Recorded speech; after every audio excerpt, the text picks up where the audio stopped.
Hey everybody. So we are now the day after basically the election. The ever news outlets and everything is pretty much announced that Donald Trump has won.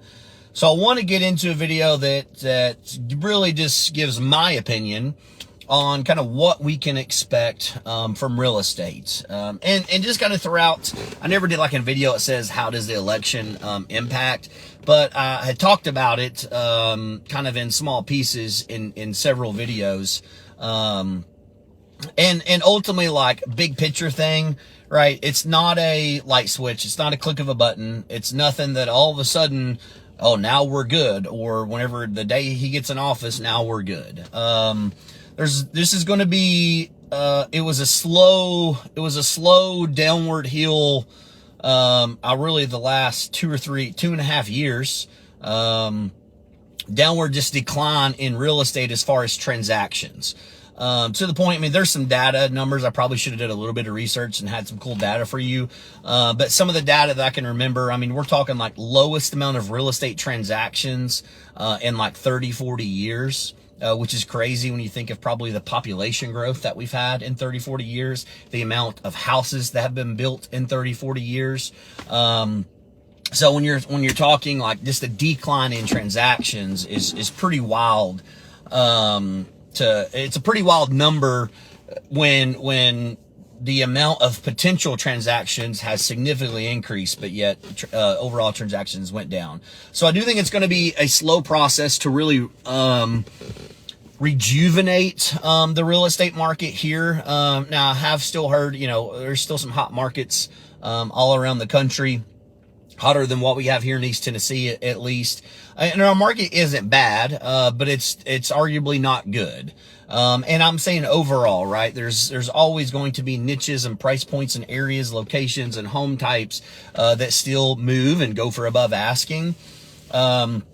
I saw some data, the last couple of days where, right now homes are still selling for about 97% list price. So that includes, the homes that are selling way over list price and the homes are selling way under list price.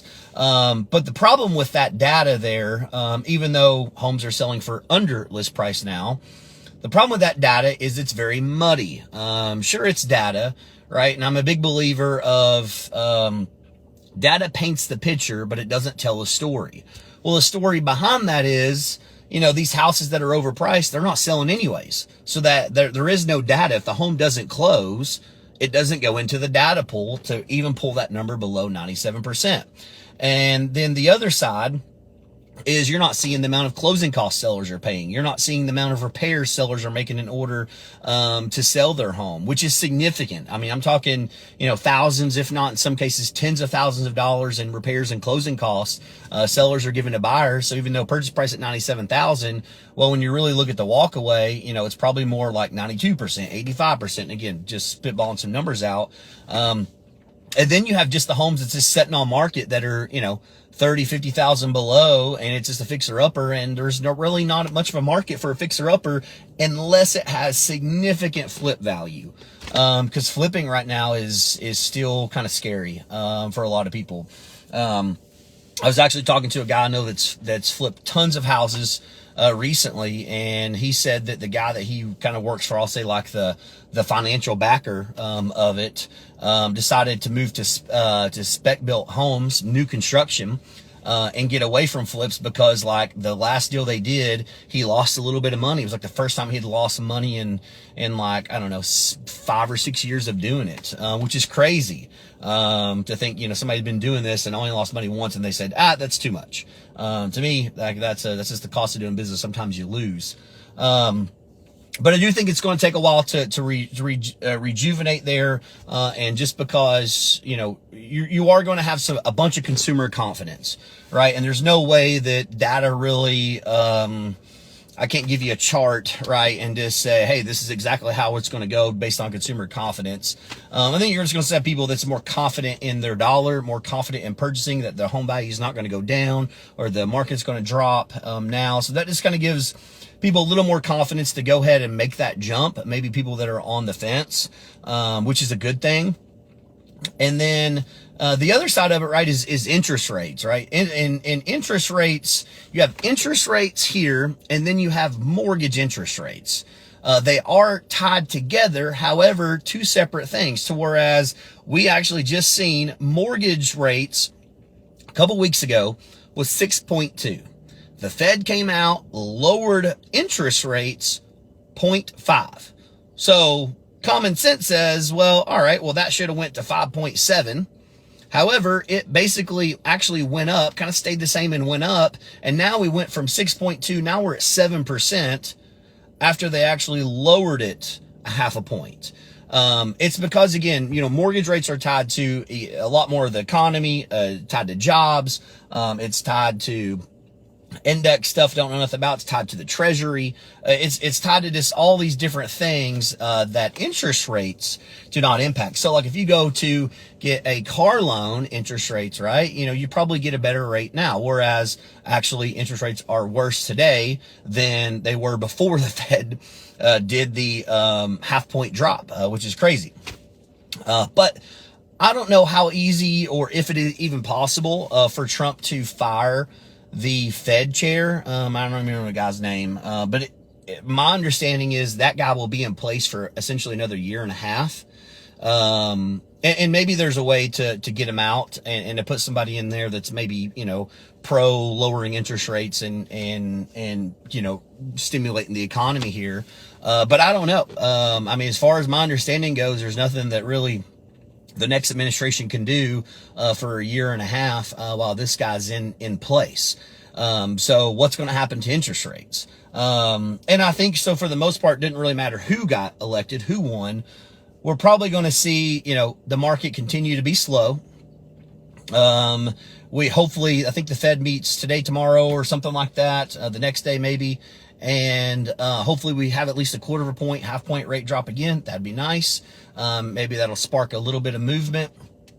And then they'll meet again into December. They'll meet again middle December, and then they'll meet again end of January, and then mid-February, right? You're going to have mid-March, they'll meet again.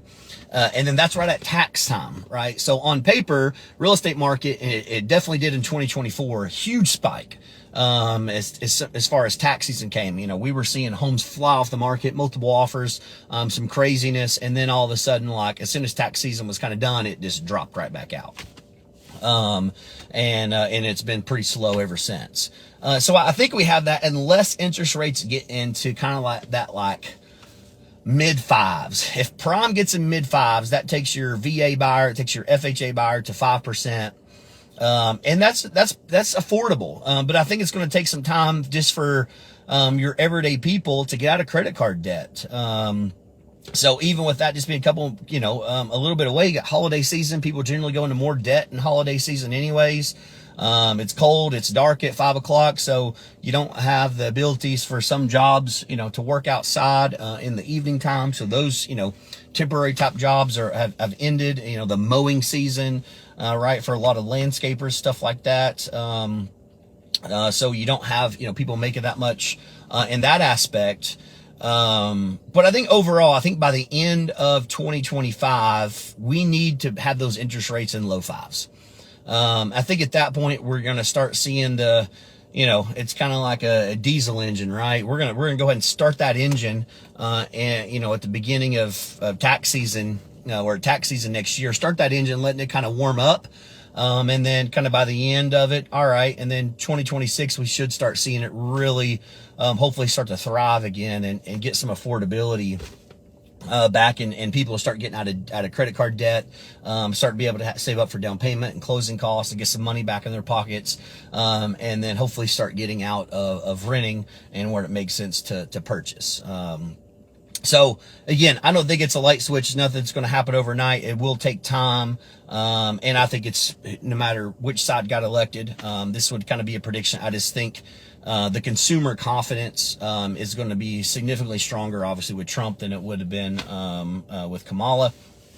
And that plays a factor. It's just there is no like picture or data that I can give you that really like makes it a factual thing. It's just seeing it, being in it every day, talking to buyers and sellers, the confidence they're going to have to either sell and list their house, or to buy your house is significantly stronger, with definitely with Trump as the president, versus not. And that's has nothing to do with my personal political opinion. That's just what I'm being told, directly in the field.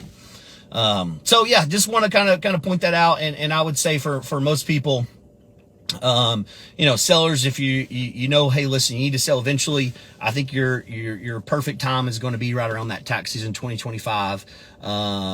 If you have the time to wait and really want to have the most opportunity, that would be the time I would tell you to get that thing listed. So as always, guys, you got questions, holler anytime.